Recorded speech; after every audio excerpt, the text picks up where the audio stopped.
Hamad bin Isa Al Khalifa, Bahrain Monarch of Reform and Repression. Part 1, A Prince is Born, Childhood and Early Education, 1950-1964. On the morning of January 28, 1950, in the historic town of Riffa, nestled in the heart of the island kingdom of Bahrain, a child was born into a dynasty that had ruled the archipelago for nearly 2 centuries.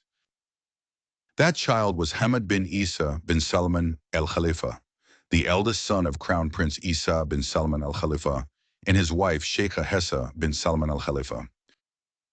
His birth was not only a moment of personal joy for the Al Khalifa family, but also a matter of national significance. As the firstborn of the heir apparent, Hamad's arrival heralded the continuation of a political lineage that would shape the destiny of Bahrain well into the 21st century. From the earliest stages of his life, Hamad was enveloped in an environment of tradition, power, and preparation. The Al Khalifa dynasty, rulers of Bahrain since their conquest of the island in 1783, had long upheld a legacy of tribal leadership, maritime commerce, and political influence across the Persian Gulf.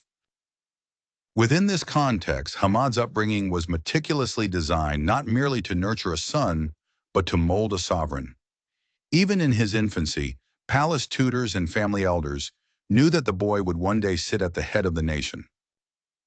His childhood unfolded within the relative serenity of Riffa, a town known for its strategic location and significance to the royal family.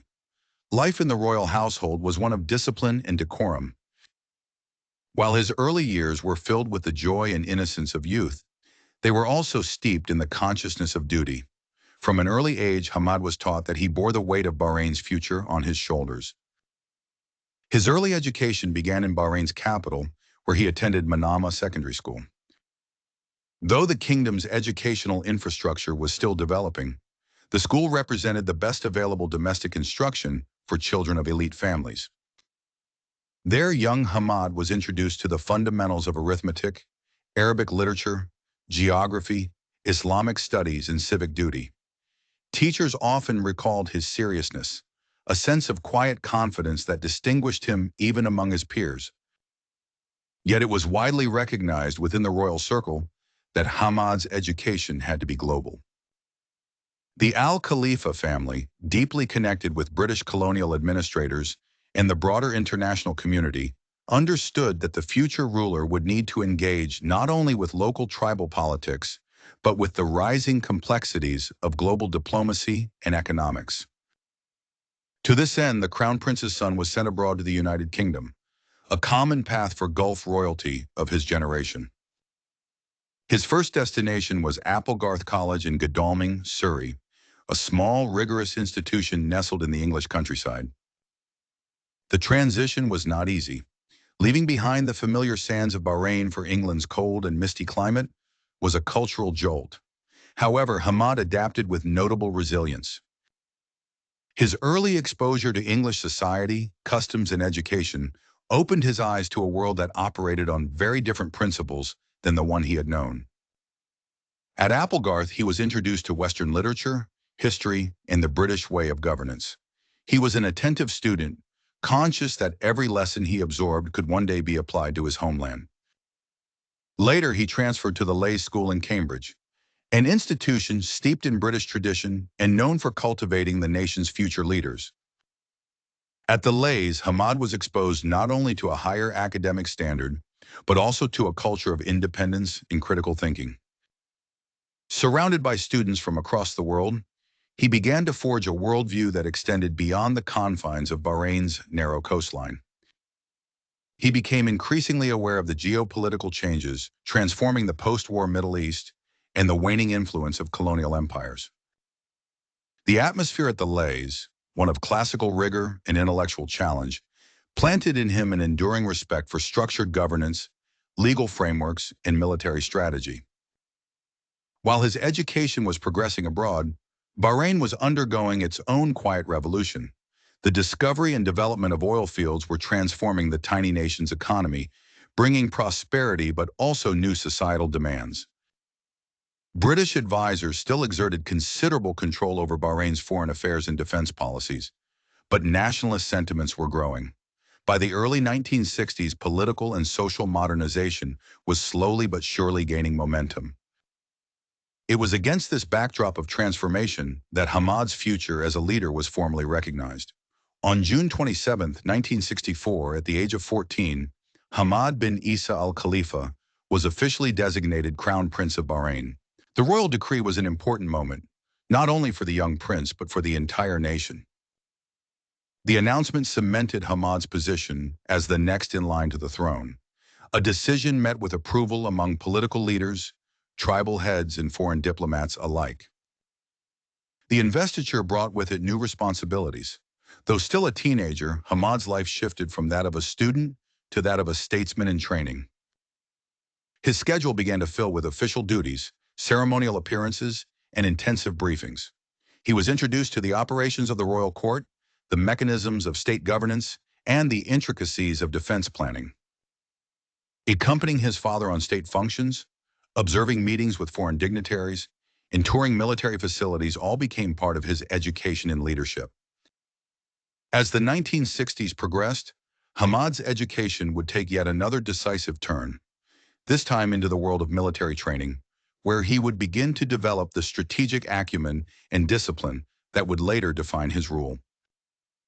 But in these early formative years, the seeds of monarchy were already planted in the mind of the boy from Riffa, who was destined to become a king.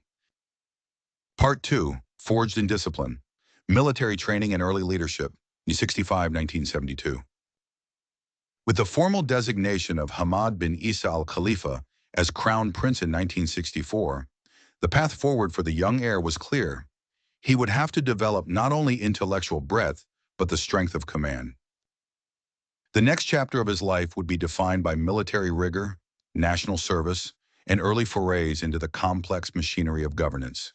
It was time for Prince Hamad to be shaped into a soldier, a necessary identity for any future ruler expected to defend and uphold the sovereignty of his realm. In 1965, shortly after returning to Bahrain from his studies in England, Hamad's initiation into military life began in earnest. Recognizing the importance of discipline and operational competence, his family enrolled him in the prestigious Mons Officer Cadet School in Aldershot, Hampshire. The British institution had a long history of preparing future officers for leadership within the armed forces of Commonwealth nations and beyond. At Mons, Hamad underwent a transformative experience. The rigorous training emphasized not only physical stamina and tactical instruction, but also values such as loyalty, decisiveness, and honor. As a Bahraini prince among cadets from various nations, he stood out, but not for privilege. Rather, he earned respect through dedication and humility. He endured the same early morning drills, the same endurance marches, and the same relentless evaluations as any other recruit. His instructors reportedly praised his fortitude, noting his focus and grasp of battlefield coordination. In September 1968, after completing his training at Mons, he graduated with distinction. The occasion was not only a personal achievement, but a public symbol of his readiness to take on leadership responsibilities back home. No longer just a prince educated in the traditions of British governance, Hamad had now earned his place as a military officer, a man trained in strategy and command. His return to Bahrain in the late 1960s marked the beginning of his active engagement in national affairs. On February 16, 1968, the same year he completed officer training, Prince Hamad was commissioned into the newly established Bahrain National Guard. That same year, he was appointed as its commander, assuming responsibility for organizing, training, and leading this key element of Bahrain's defense structure. The move was bold. Hamad was only 18 years old, but it reflected his father Isa's confidence in his ability to handle military responsibilities at an early age. Prince Hamad took to the task with vigor. He quickly demonstrated a talent for command, organization, and administrative leadership. Under his direction, the National Guard began to take form as a disciplined and loyal force, capable of supporting Bahrain's internal security needs during a period of increasing regional instability. In 1969, Hamad's leadership responsibilities expanded even further. He was appointed Commander-in-Chief of the Bahrain Defense Force, BDF, making him the highest military authority in the country. Again, the appointment of a man so young to such a critical position surprised some observers, but Hamad's firm grasp of military affairs and his maturing demeanor justified the decision. As head of the BDF, he oversaw the coordination of land, air, and sea operations, and was tasked with modernizing Bahrain's defense capabilities in anticipation of British withdrawal from the Gulf. Hamad's role continued to evolve. By 1970, he was appointed head of the Bahraini Department of Defense and named vice chairman of the Administrative Council, the precursor to a modern cabinet system. His position placed him at the nexus of defense and governance, allowing him to influence not only military decisions, but also administrative reforms in anticipation of Bahrain's full independence. When the nation declared independence in 1971, Hamad was appointed Minister of State for Defense, a position he would hold until 1988.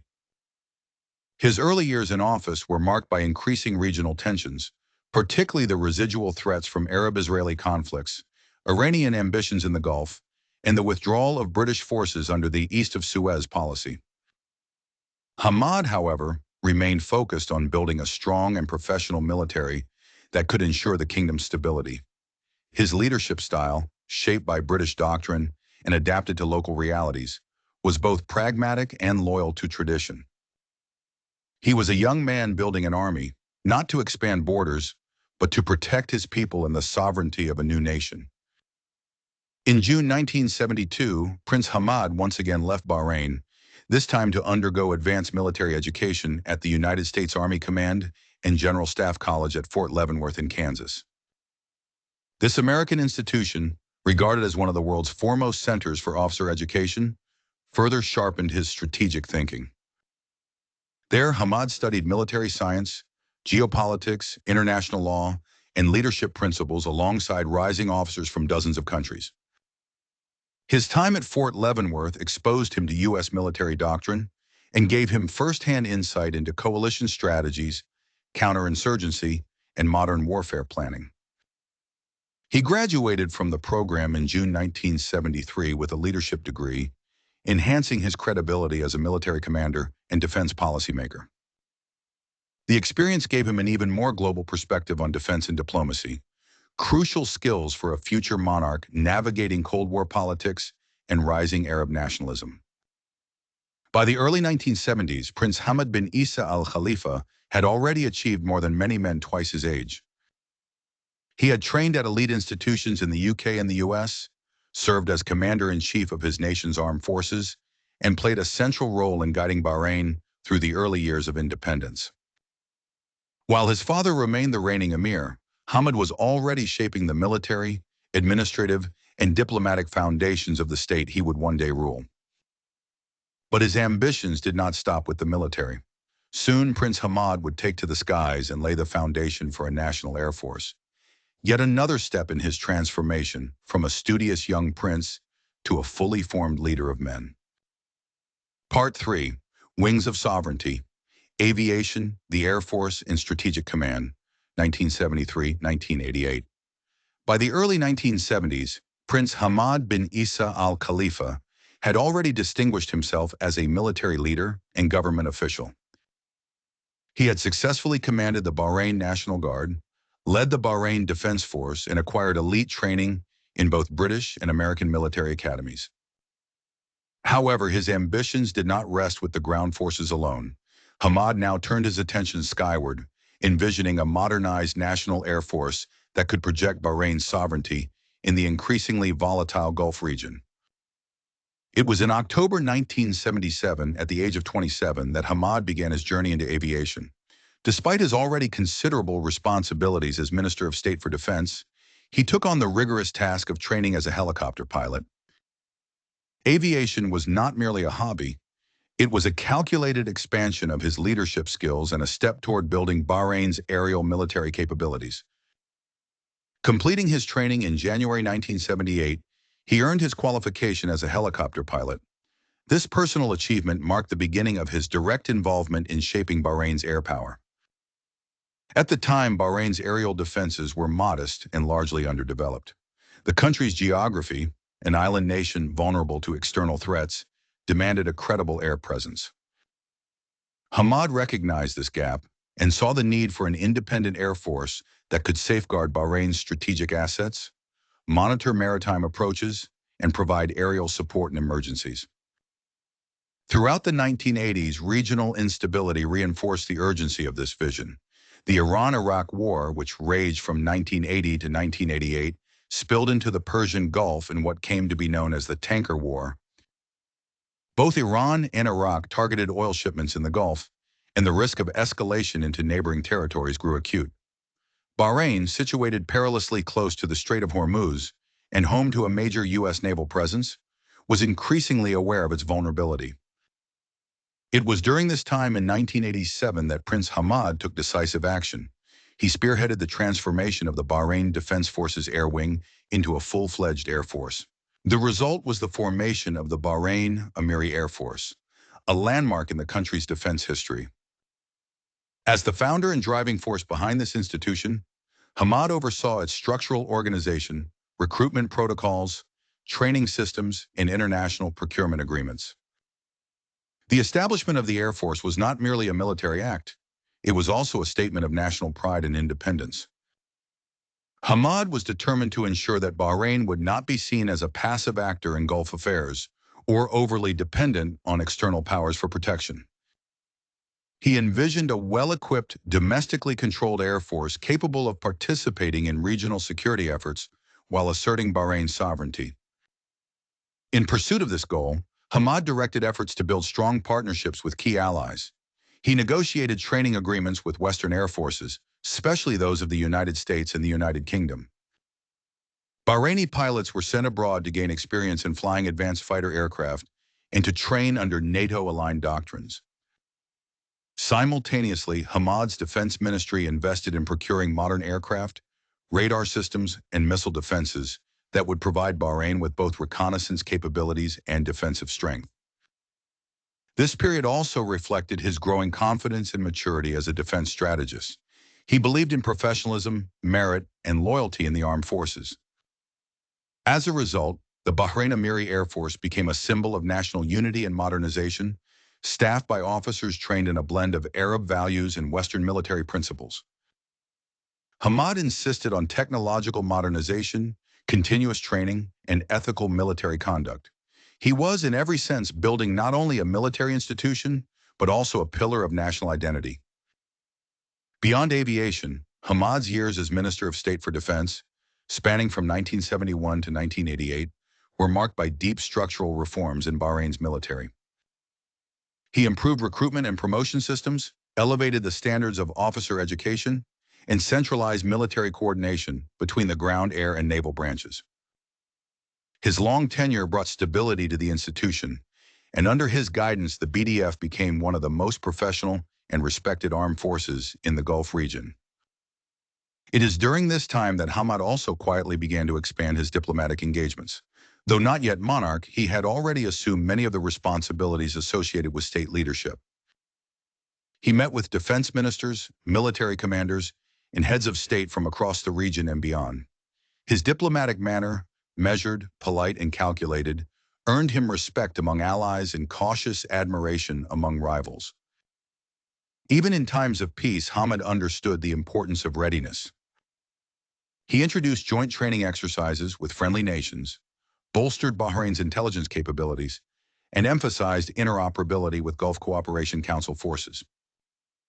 He also ensured Bahrain's military was capable of participating in international peacekeeping and disaster relief operations, a soft power component that reflected his nuanced understanding of modern defense strategy. Throughout the 1970s and 1980s, Prince Hamad's influence steadily grew. Though his father Isa bin Salman Al Khalifa remained the emir, it was increasingly apparent that Hamad was the architect of Bahrain's defense and security apparatus. His name became synonymous with strength, discipline, and modernization.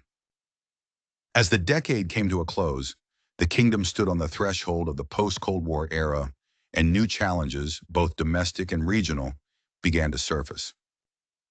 But with his military foundation secure and his vision for Bahrain's defense future firmly in place, Hamad was ready to take on a broader role. Soon, history would call him from the wings to center stage. Part 4, A Nation Ascends, From Emir to King, 1999-2002. The passing of an era came on March 6, 1999, when Emir Isa bin Salman Al Khalifa, the longest reigning monarch in Bahrain's modern history, died suddenly of a heart attack. His death marked the end of a leadership that had carefully guided Bahrain through its early decades of independence. For Hamad bin Isa Al Khalifa, the moment was both deeply personal and historically momentous. He was not only mourning the loss of his father, but stepping into the mantle of absolute leadership, becoming the sovereign of a kingdom he had helped defend and modernize from behind the scenes for decades. Hamad, long prepared for this moment, was swiftly declared the new Emir of Bahrain. At the age of 49, he assumed full constitutional authority over the nation. But from the very outset, it was clear that his reign would not simply be a continuation of the past. Within days of taking power, Hamad signaled a bold new vision for the country, one that emphasized reform, reconciliation, and political transformation. Bahrain, by the end of the 1990s, had experienced nearly a decade of civil unrest. The 1990s uprising, driven primarily by political and economic discontent among the Shiite population, had shaken the foundations of national unity. Amid accusations of government repression, a climate of mistrust had settled over the island nation. Hamad inherited a kingdom in need of healing and direction. One of his earliest acts as emir was to release political prisoners, including those held for their involvement in the previous decade's unrest. This sweeping gesture was accompanied by the dissolution of the State Security Court, a tribunal widely criticized for its lack of transparency and fairness. Furthermore, he repealed the notorious 1974 Decree on State Security Measures, which had granted security forces sweeping powers of detention and censorship. These early reforms were not symbolic. They marked a dramatic shift in the tone and direction of Bahraini governance. Within months of his accession, Hamad invited exiled Bahrainis to return home. Individuals who had spent years abroad, many of them critics of the regime, were welcomed back as part of a broader national reconciliation initiative. By extending the hand of forgiveness, Hamad signaled a break from the authoritarianism of the past and offered a chance for national unity. But perhaps the most important of Hamad's early initiatives was the National Action Charter. In 2001, the government organized a national referendum on the charter, a comprehensive political framework that proposed converting Bahrain into a constitutional monarchy, restoring parliamentary life, and enshrining human rights. The referendum passed overwhelmingly, with more than 98% of voters in support. The landslide approval was a watershed moment in Bahraini history and served to legitimize Hamad's reformist agenda, both domestically and abroad. As emir, Hamad took a further step that stunned many observers and permanently changed the structure of Bahrain's monarchy. On February 14, 2002, exactly 1 year after the charter referendum, he issued a royal decree proclaiming himself King of Bahrain. With this declaration, he transformed the emirate into a kingdom, signaling a new chapter in the nation's political evolution.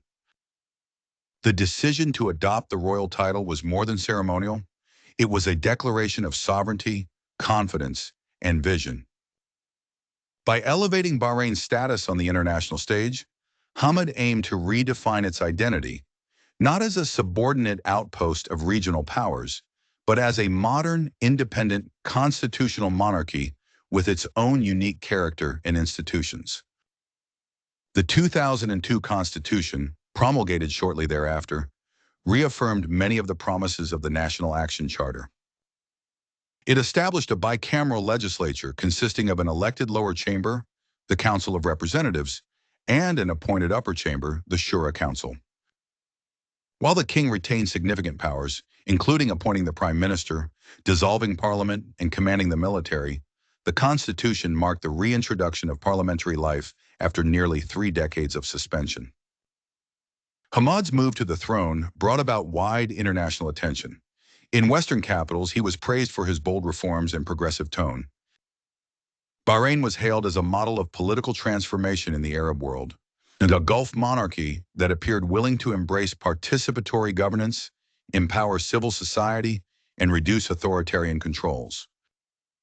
On the domestic front, the response was more mixed. While many Bahrainis welcomed the reforms, especially the release of prisoners and reinstatement of parliamentary institutions, others, particularly within the Shiite community, remained cautious. Though the National Action Charter had promised a constitutional monarchy, critics noted that the king retained sweeping executive powers and could dissolve elected bodies at will. Furthermore, concerns about sectarian inequality, housing discrimination, and political marginalization were far from resolved. Nonetheless, the first years of Hamad's reign ushered in a period of hope and optimism. Political societies, Bahrain's equivalent of parties, began to form and openly campaign. Parliamentary elections were held in 2002 with significant public participation. Women were given the right to vote and stand for office, an unprecedented step in the conservative Gulf region.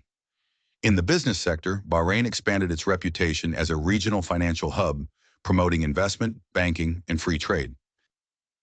King Hamad bin Isa Al Khalifa had, in just 3 years, radically redefined the nature of Bahraini leadership.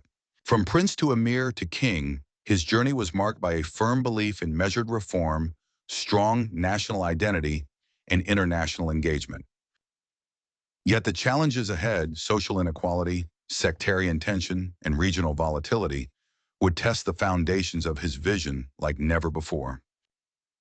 Part 5. Under the Surface. Rising Tensions in a Fractured Society was 2.10. As the newly crowned king of Bahrain following his declaration in 2002, Hamad bin Isa Al Khalifa stood at the apex of a monarchy that had quickly garnered international praise for its reformist approach. The National Action Charter, his constitutional reshaping of the state, and his promotion of a parliamentary process all pointed to a monarch intent on modernization and measured liberalization.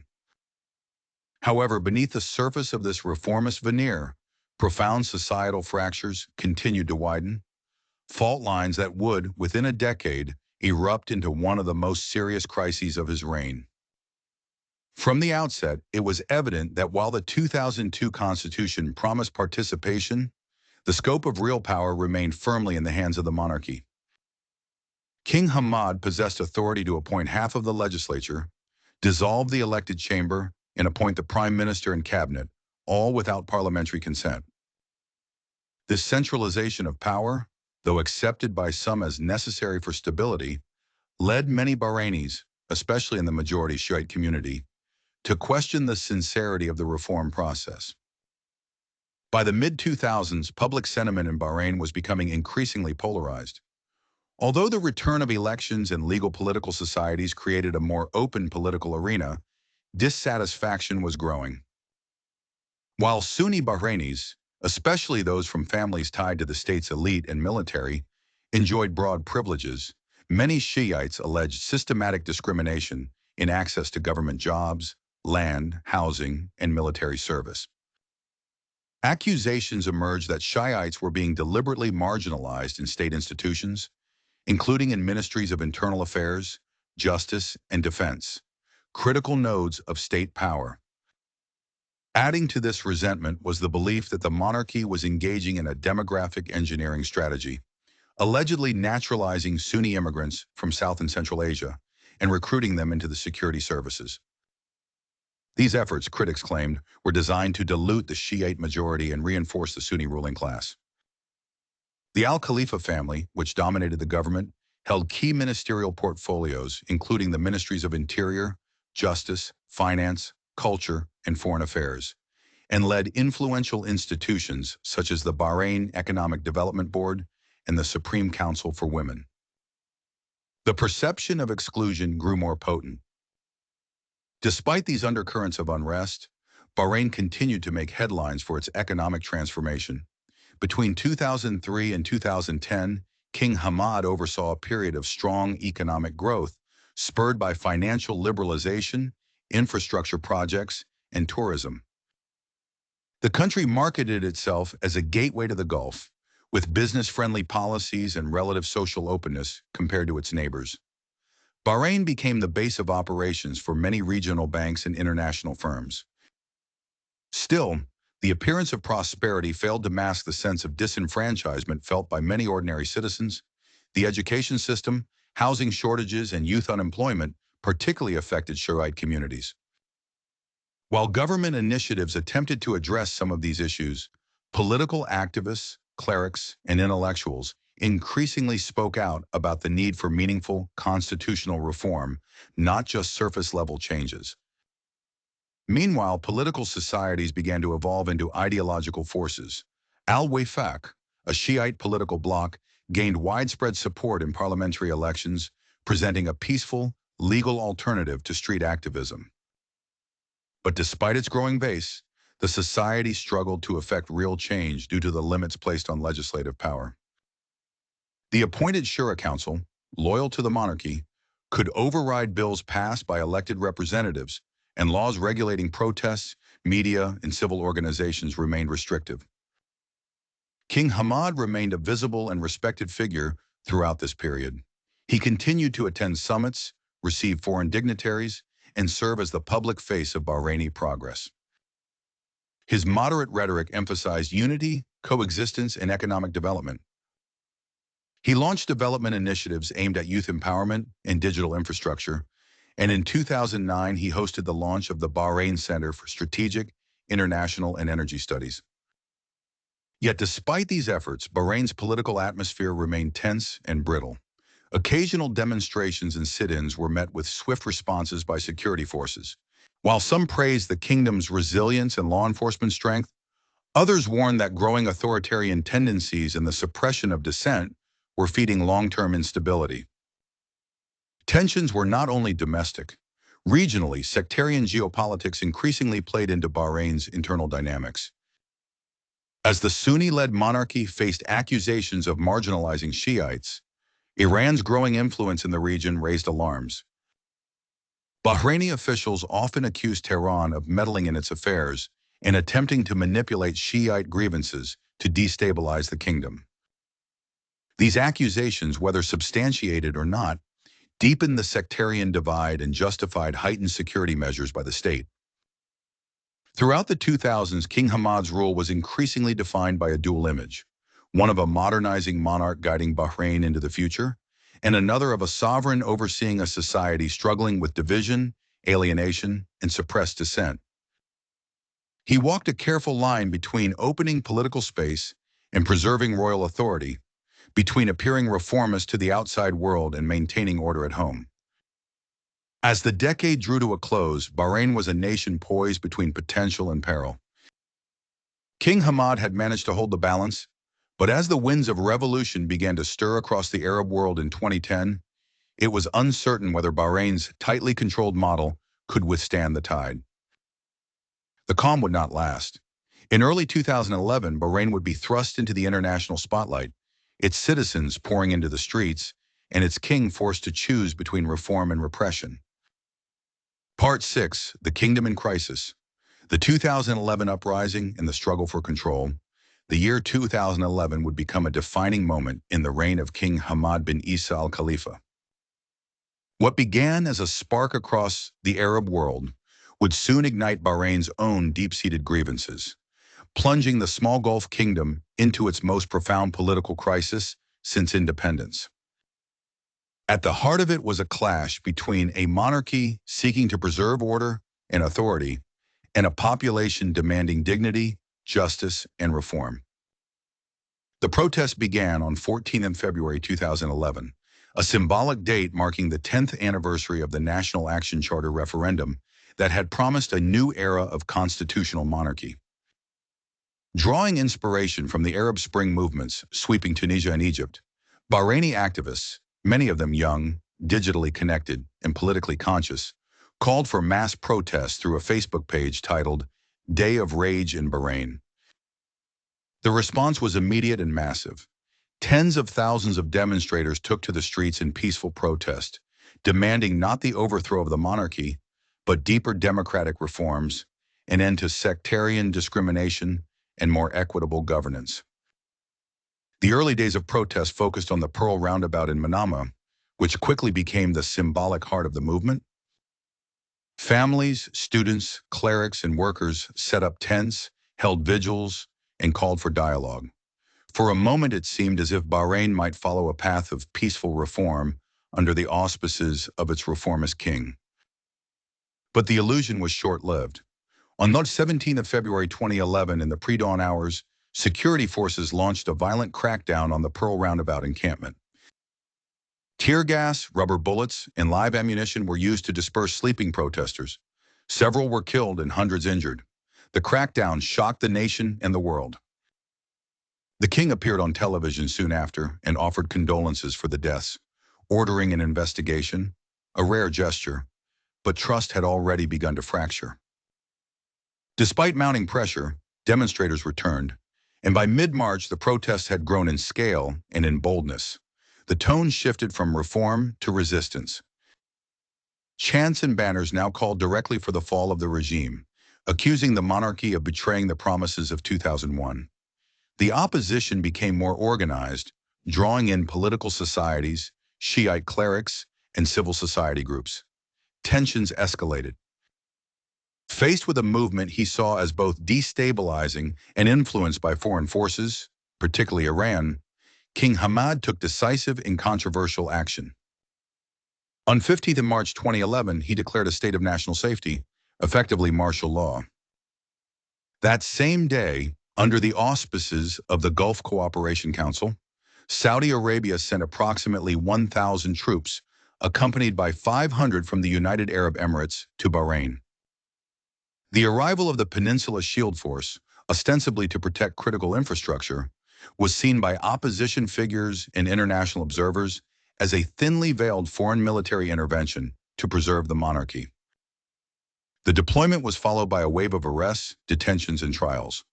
Opposition leaders, activists, doctors, journalists, and athletes were detained, sometimes tortured, and tried in military courts.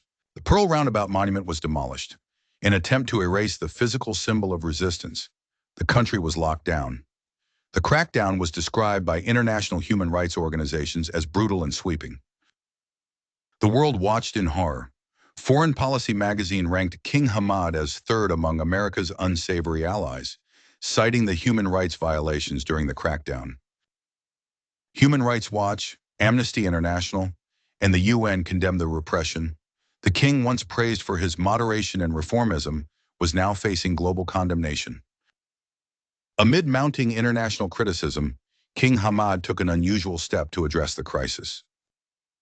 In June 2011, he announced the creation of the Bahrain Independent Commission of Inquiry, BC, led by internationally respected human rights expert M. Sharif Bassiouni.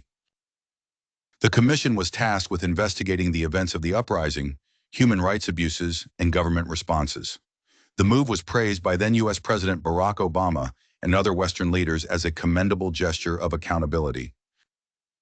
When the BC report was released in November 2011, it confirmed many of the allegations: excessive use of force, torture, arbitrary arrests, destruction of property, and denial of medical care. The report stopped short of accusing the king or top officials of direct orders, but made clear that security forces had acted with impunity. King Hamad publicly accepted the findings and vowed reforms. Despite these pledges, human rights organizations claimed that the reforms were piecemeal and cosmetic. Amnesty International stated in August 2012 that the government's efforts had only scratched the surface, and real accountability for victims remained elusive. Many political prisoners remained incarcerated, and censorship continued. The government argued that it had initiated training programs, created oversight committees, and restructured certain institutions, but trust between the monarchy and a large segment of its people had been severely damaged. In a bid to regain stability, King Hamad also made economic concessions. On 11 February 2011, he ordered that BD 1000, approximately 2,767 USD, be distributed to every Bahraini family. The timing, just days before the Day of Rage, led critics to accuse the palace of attempting to buy loyalty. The gesture did little to calm the uprising. The protests eventually subsided, largely due to overwhelming force, internal divisions within the opposition, and regional pressure. But Bahrain had changed. What was once a hopeful experiment in constitutional monarchy had become a deeply polarized society marked by sectarian mistrust, widespread fear, and curtailed civil liberties.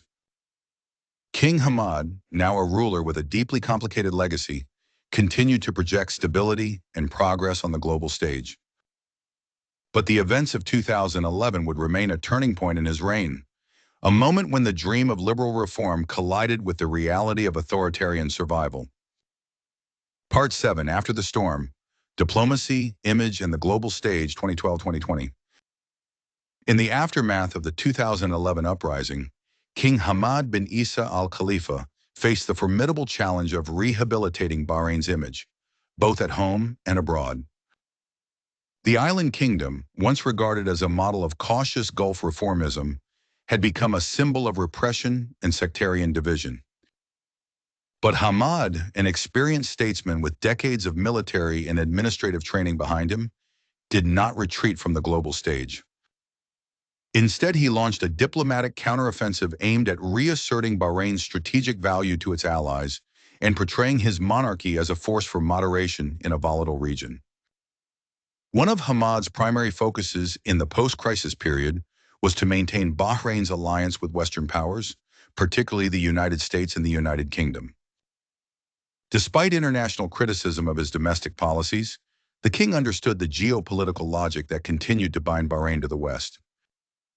The island hosts the United States Navy's Fifth Fleet, a critical strategic command for U.S. operations in the Gulf, Red Sea, and Arabian Sea.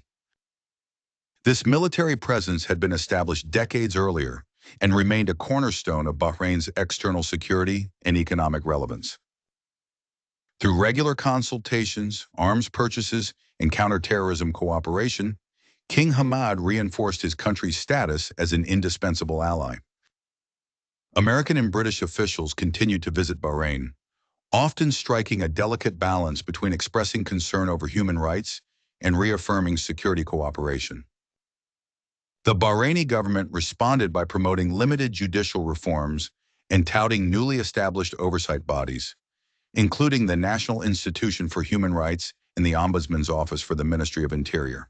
Yet for many observers, these changes appeared superficial, insufficient to alter the deeper authoritarian nature of the regime. At home, King Hamad oversaw efforts to project national reconciliation, though with mixed results. Government-sponsored national dialogues were held to engage opposition figures and civil society groups, but major Shiite societies, including Al-Wefaq, often accused the process of being heavily controlled and lacking genuine concessions. Several opposition leaders remained in prison, international NGOs were frequently barred from entry, and independent media faced severe restrictions. Nonetheless, the king insisted that the reforms stemming from the Bahrain Independent Commission of Inquiry, BISI, were being implemented and that Bahrain remained committed to constitutional governance. On the international diplomatic stage, Hamad was more successful.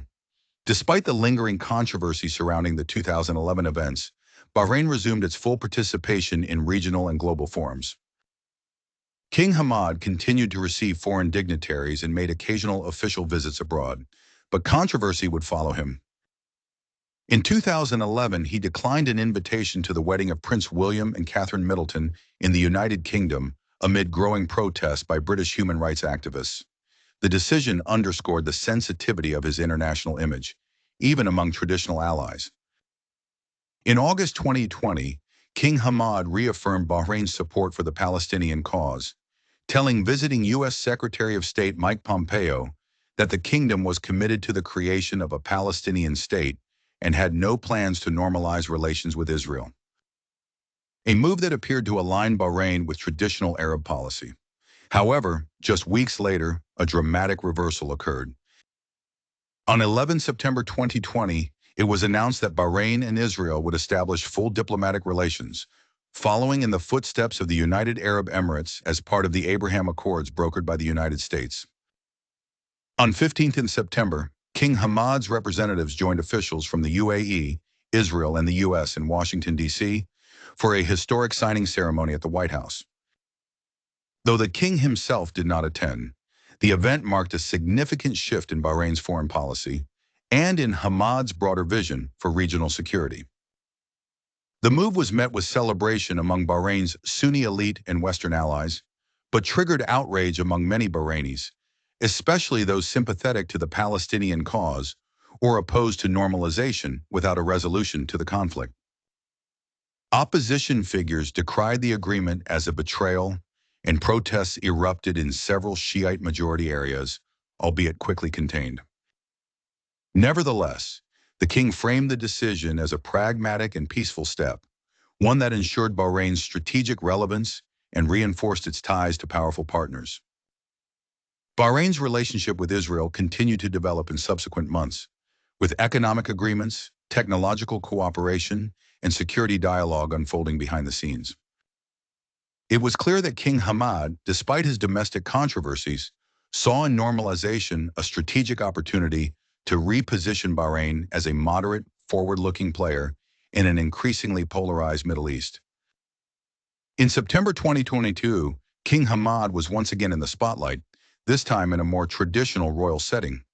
Following the death of Queen Elizabeth II, Hamad traveled to the United Kingdom to pay his respects and met with King Charles III at Buckingham Palace. The visit symbolized the enduring relationship between the Bahraini monarchy and the British Crown, a bond forged in the era of imperial advisors and preserved through shared geopolitical interests.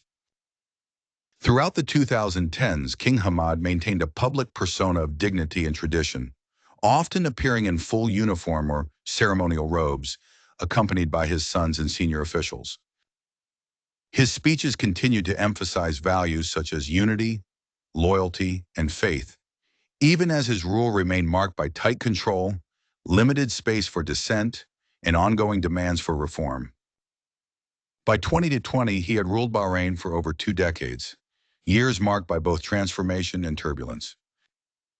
From a modernizing monarch hailed for liberal reforms to a ruler criticized for suppressing dissent, Hamad's trajectory was complex and deeply intertwined with the fate of his country. The question remained, could the monarch who once promised democracy now redefine his legacy in an era of regional realignments and mounting public fatigue? Part 8, The Royal Family, Personal Life, Dynastic Power, and the Future of Succession. While King Hamad bin Isa Al Khalifa has played a central role in Bahrain's political transformation and foreign policy evolution, the core of his rule is deeply rooted in a dynastic structure of monarchy, a web of familial alliances, tribal loyalties, and carefully orchestrated succession planning.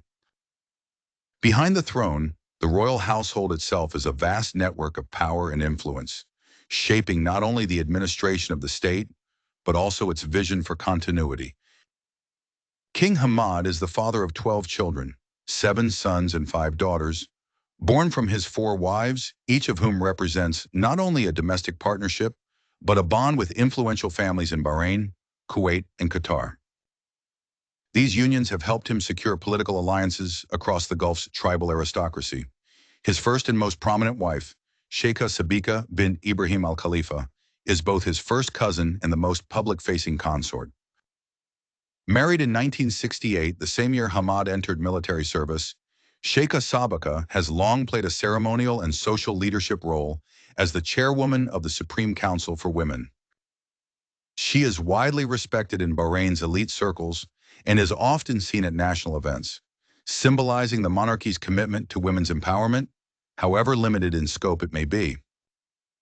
Together, King Hamad and Sheikha Sabika have 4 children, including the Crown Prince, Sheikh Salman bin Hamad Al Khalifa. Born in 1969, Salman has long been groomed for leadership, receiving a Western education and later assuming prominent roles in government. Over the years, he has served as Deputy Prime Minister, Crown Prince, Commander of the BDF, and since 2020, Prime Minister, making him the most powerful figure behind his father. Crown Prince Salman is often seen as a more liberal and pragmatic voice within the ruling family. He was a key player during the 2011 protests, advocating for negotiation and dialogue, and his appointment as Prime Minister after the death of Khalifa bin Salman Al Khalifa.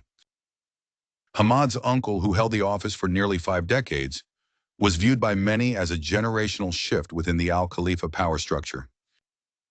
King Hamad's second wife, Sheikha Shea bint Hassan al-Khalifa al-Ajmi, hails from Kuwait, forging a link between Bahrain's ruling family and powerful tribal elites in that neighboring state.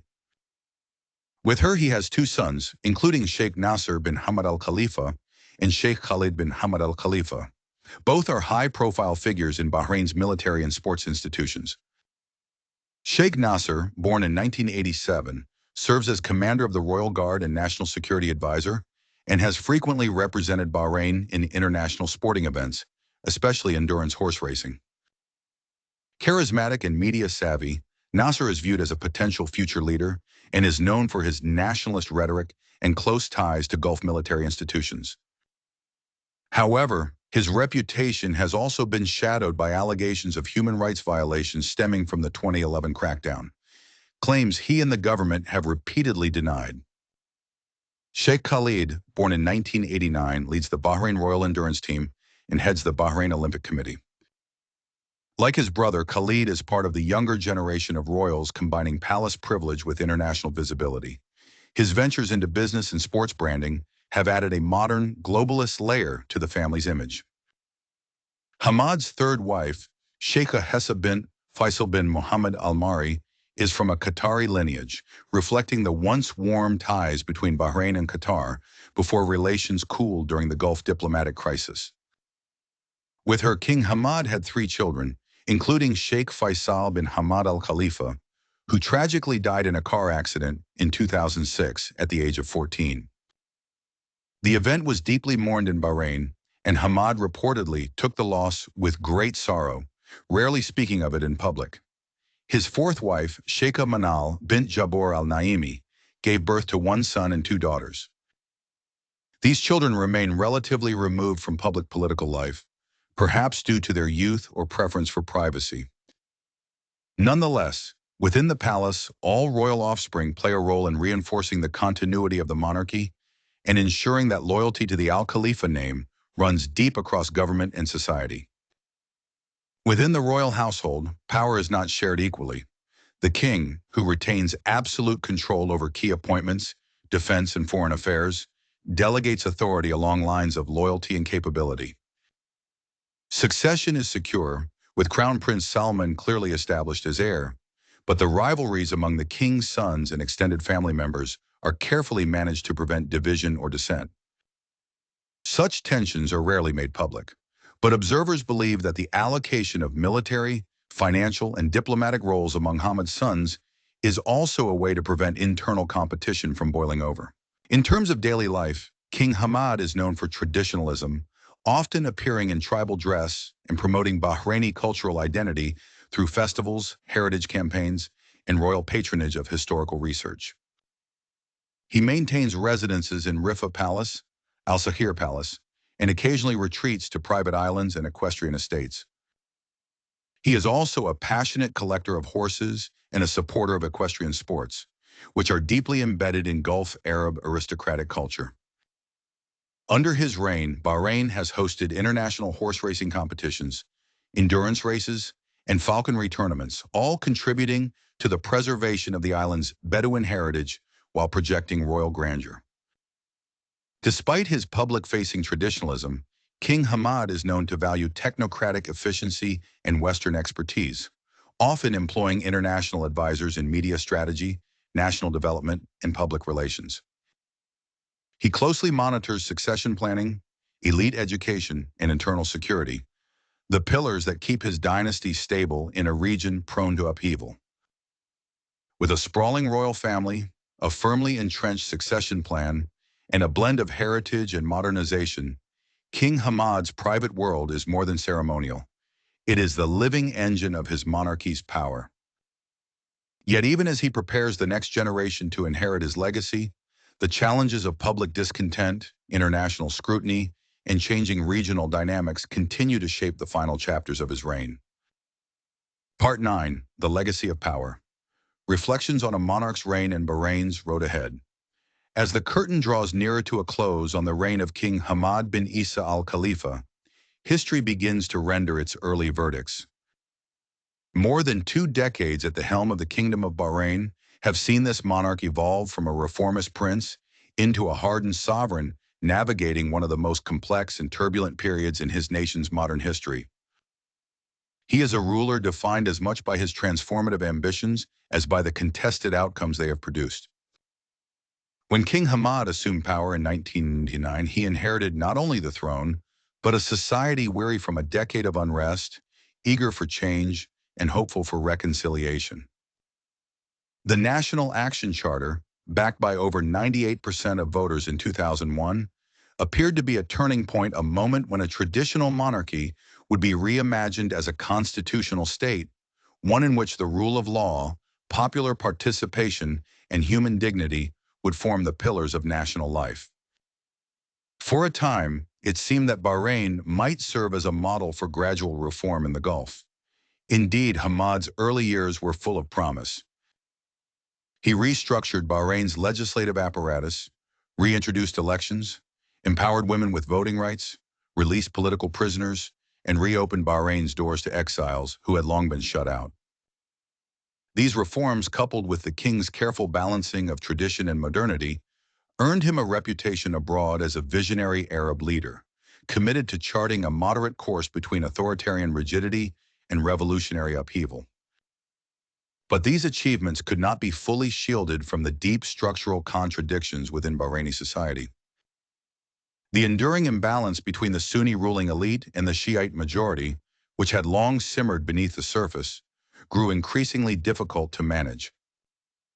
Accusations of discrimination, exclusion, and manipulation of citizenship policies to alter the sectarian balance began to fuel widespread resentment, even as the kingdom sought to showcase its growing prosperity and international partnerships. The 2011 uprising revealed the fragility of Bahrain's social compact.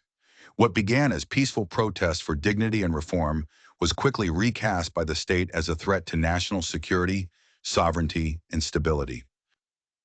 King Hamad's response, inviting military assistance from Gulf neighbors and authorizing a sweeping crackdown, shattered the image of the reformist monarch and recast him as a figure of repression in the eyes of many citizens and the world community. And yet, even amid the turmoil, the king attempted to contain the damage through selective reform and strategic diplomacy. The commissioning of the Bahrain Independent Commission of Inquiry, BCI, led by international jurist M. Sharif Basuni, was a notable departure from typical autocratic responses in the region.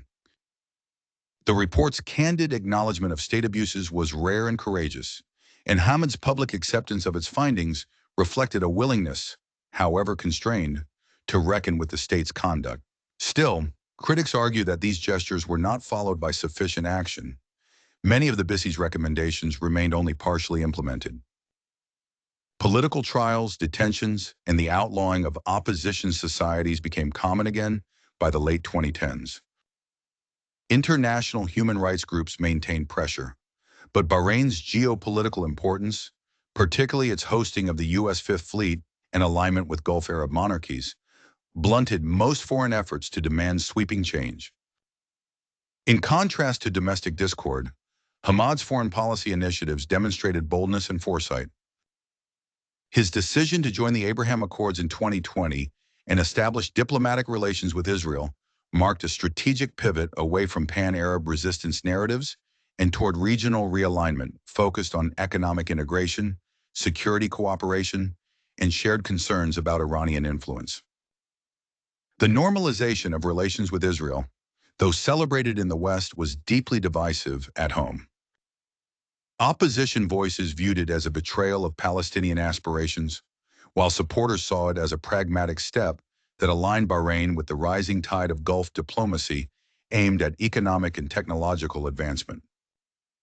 In truth, the move represented both a diplomatic gamble and a bid to secure Bahrain's long-term place in a post-oil, post-conflict Middle East.